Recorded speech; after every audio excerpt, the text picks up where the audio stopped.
বিপদে যেমন বন্ধু চেনা যায়, ক্রিকেটের ক্ষেত্রেও একই কথা প্রযোজ্য। দল বিপদে পড়লে আসল খেলোয়াড় চেনা যায়, যিনি চাপের বোঝা মাথায় নিয়ে হাল ধরেন, উদ্ধারকারী জাহাজ হিসেবে দলকে টেনে তোলেন। রাওয়ালপিন্ডির জন্য স্যাম বিলিংস সেই কাজটাই করলেন।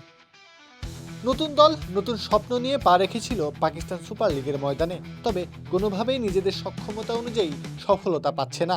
একটা জয় যেন সোনার হরিণ। ব্যাটাররা ব্যর্থ হচ্ছেন বড় রান তুলতে, বোলাররা পারছেন না সেরাটা দিতে, যার প্রভাব পড়ছে ফলাফলে। শুরুটা ছিল ব্যর্থতায় মোড়া। 15 রানেই ভাঙে ওপেনিং জুটি। 100 না পেরোতেই 5 ব্যাটার তখন সাজঘরে। শঙ্কা জেগে ওঠে, পর্যাপ্ত রান স্কোরবোর্ডে জমা করতে পারবে তো রাওয়ালপিন্ডি? এক এক ব্যাটার যখন আত্মাহুতি দিয়ে ফিরে যাচ্ছেন, সেখানে দাঁড়িয়ে গেলেন স্যাম বিলিংস। একটা প্রান্তে সুরক্ষার দেয়াল তুলে দিলেন। এরপর শুরু হলো রান তোলার মিশন। স্কোরবোর্ড সচল রাখার জন্য যা যা করার সেটাই করেছেন। সুযোগ পেলে বাউন্ডারি হাঁকিয়েছেন, আবার সতর্কতার সাথে ভালো বোলারের বিপক্ষে উইকেট বাঁচিয়ে রেখেছেন।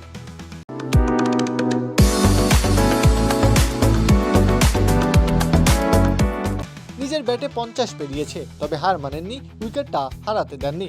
ইনিংস শেষে 34 বল মোকাবেলা করে 54 রানে অপরাজিত থেকেই মাঠ ছেড়েছেন বিলিংস। আর দলের সংগ্রহ দাঁড়িয়েছে 182। সবটাই যে ওই বিপদের বন্ধুটির জন্য। প্রত্যহ কাব্য, খেলা 71।